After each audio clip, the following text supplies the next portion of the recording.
one of the post-ex processors in Headland, and today we're going to be excavating this lovely example of medieval jug. This is exciting for me because we very rarely get complete pots in. What the process is because we found out that it's got a cracked base, we will be taking off the shrink wrap, elevating the remainder of the jug and then excavating the soil out into a bucket so it can be sampled later on. We're going to be using these small little wooden crafting tools, but it's the best way for clearing out and excavating carefully the inside of the pot.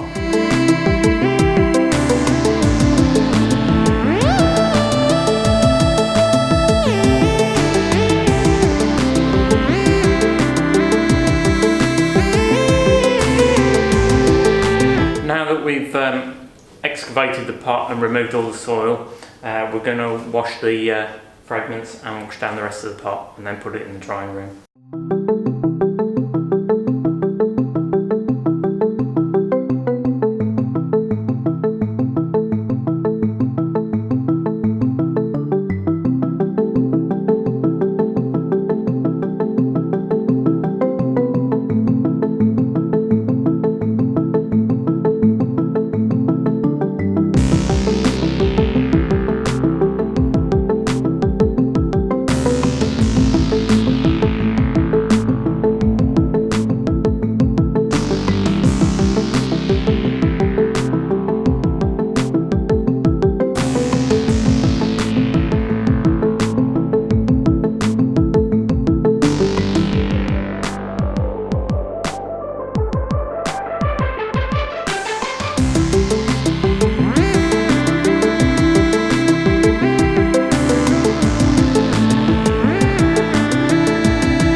So here's the pot all emptied out and cleaned up. As you can see, the base has come off because it was only the dirt that was holding it together. There were hairline cracks all around it. It's quite common with pots when you lift them out of the ground. But we have all of the pieces here, and it's a medieval pot, so it's quite well fired. The edges aren't braided, so it's going to be quite easy to stick together. So that is what we're going to do today.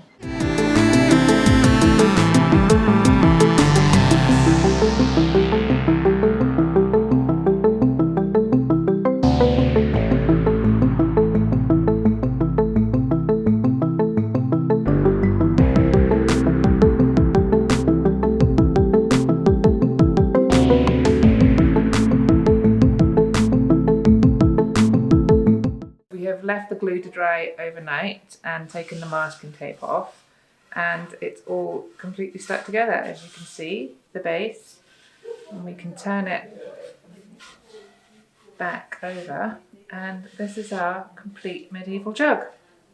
As you can see, the base is rounded, which is quite typical of medieval pots. They were rounded because it made them stronger and it made the base less likely to break away. And it wasn't a huge problem in terms of putting them down on a table and having them go wobbly, because people didn't really have tables at the time, so they were mostly putting these down on the floor, and it will balance absolutely fine on the floor. As you can see, it is glazed on the top part. The glaze is quite degraded. It would have been much shinier and greener originally, but it has turned this kind of powdery yellow colour. You can see it's only on the shoulders. It doesn't go down to the lower half of the pot. Again, that's quite normal. The glaze would have been put on in powdered form. So it has a strap handle here, which is just a long flat bit of clay, which has then been smoothed.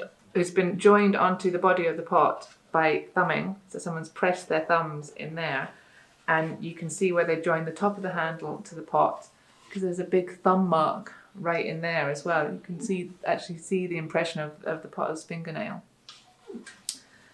And round on the front of the jug, you can see this grey area here. That isn't burning through use. That is something that happened in the kiln these pots were fired upside down, like this, stacked up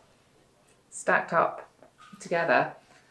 And this is where the pot has been resting in something that has stopped the oxygen getting to the pot, so that the clay has stayed grey. It's the same inside. Inside is grey as well.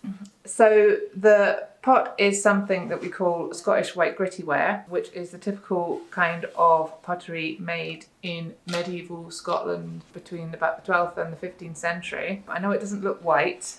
It looks a kind of pale orange colour, but white gritty wasn't always white. It's exactly the kind of pot you'd expect made in Fife. It was probably locally produced, probably from a pot kiln somewhere near St Andrews. We can't date it that accurately because they were made similar vessels over quite a long period of time, and it's quite a plain jug. It's not decorated or ornamented in any way. But from the shape of it and the wall thickness tends to get thicker through time. I would estimate it's probably 13th or 14th century. Although it's possible it could be a little earlier or a little later. Jugs like this would have been used for short-term liquid storage. Short-term because they are porous. So if you try keeping liquid inside it for a long period of time, it would seep out and evaporate from the surface of the pot, which actually would keep the contents cool. So that might be useful in some circumstances. So the most likely liquids it would have had in it would be water or beer or milk. It would have been for storing, carrying, transporting, serving those liquids, and it would have weighed quite a lot when full. The contents of the pot we emptied into a sample tub and we ran through the sieve to see if there was anything of interest inside it.